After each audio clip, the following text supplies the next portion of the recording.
Democrats have fighters. Jasmine Crockett, AOC, that's white flag energy right there. Republicans will be winning elections all over the country if that is the face of the Democratic Party. Yesterday, we covered a few clips of AOC as she tours the nation with Bernie Sanders, getting Democrats ready for the fight ahead of us. So I want to now hop into a CNN panel as they discuss their various thoughts. But first, be sure to take a moment, hit the like button. It really helps our channel grow. And let's get into the discussion. Democrats have fighters. Jasmine Crockett, AOC, Ayanna Pressley, the whole squad, Greg Casar, Pramila Jayapal, and governors and mayors across the country are fighters. But we need some of the OGs in the party to elevate, uplift the younger people or do they and need take to, a step back. Do they need to step aside? Or step aside, because we need to hear new, fresh, bold voices. That's what the American people want. And if the party doesn't do that, the party is about to be finished. I hope that AOC, Pramila Jayapal, Greg Casar, I hope they're the new face of the Democratic Party because Republicans will be winning elections all over the country if that is the face of the Democratic Party. Yeah, right. I would love on a national level to see the contrast of Republicans running on gutting your Medicaid and actually defunding Social Security is a good thing against the Democrats who believe that universal health care is common sense, that higher education should be affordable for everyone. It's really simple in terms of what decided the 2024 election. The economic effect from the pandemic left a negative view that most independent voters voted on in light of a real democratic economic vision or message. And obviously with Biden stepping back, Kamala running on 100 days, this only adds fuel to the fire.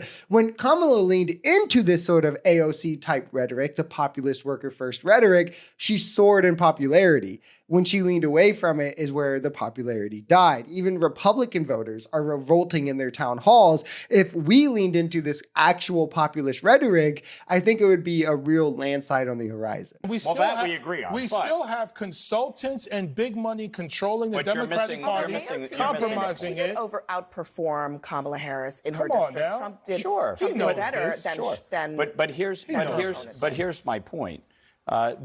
New York, look no further than New York, where issues like cashless bail have been a disaster, issues like sanctuary state status, congestion pricing. In districts like mine, where Democrats on paper should win big, they're losing. And so if the messenger is AOC, who, by the way, was originally from my district, she grew up in Yorktown, not the Bronx.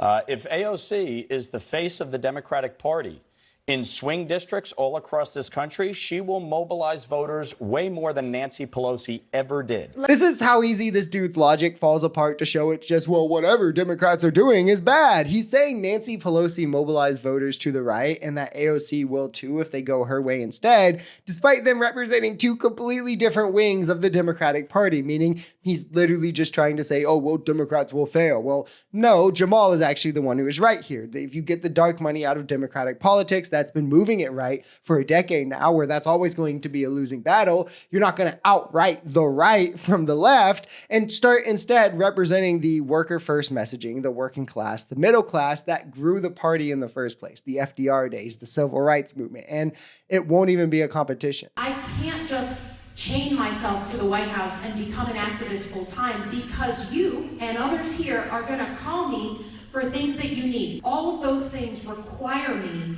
to be more than just an AOC. I can't do what she does because we live in a purple state and I'm a pragmatist. I gotta save things for my people. See, things are getting messy. Come on, son. It's getting very messy. That's white flag energy right there. Names are being white flag put on the table. energy right there. No, I think she's right. What do you mean you think she's right? First of all, even choosing easy. her to give the response to Governor Trump. That's your party's choice. Governor Trump. I should call him Governor Trump. That's President Trump was a problem. You should be the chairman, by the way. This is crazy.